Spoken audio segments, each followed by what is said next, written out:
آی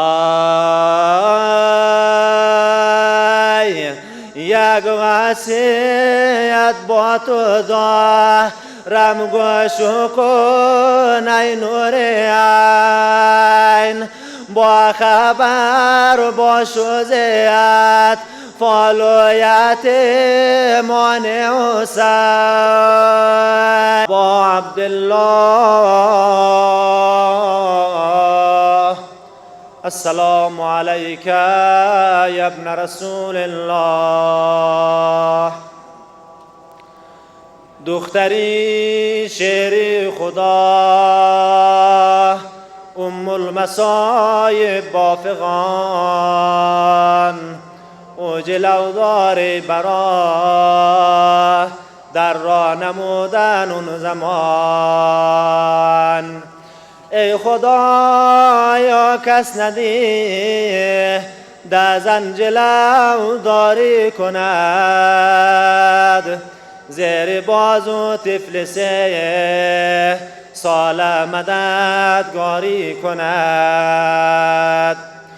ام گلسم بود علم بردار و پیش اون جناب. ام لیلای جوان مرده گرفت از رکاب. روز عاشورا و زمانی که آقا عبدالله سوار بر ذوالجناح می شود طرف میدان حرکت می کند.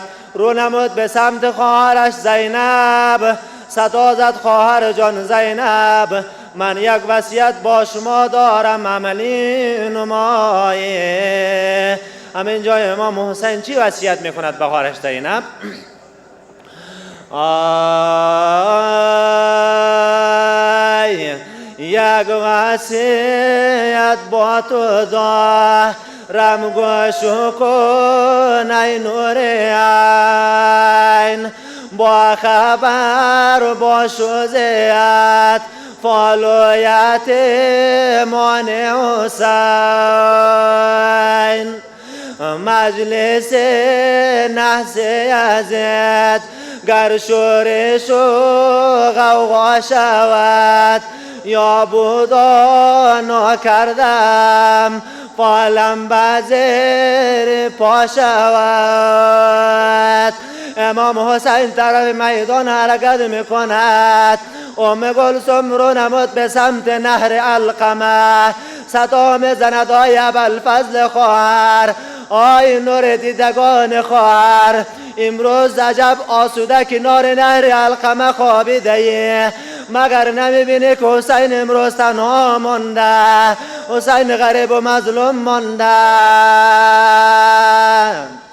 ای عالم بردار و بر خیز از کنار علقمه سوی میدان می رود تنها عزیز فاطمه.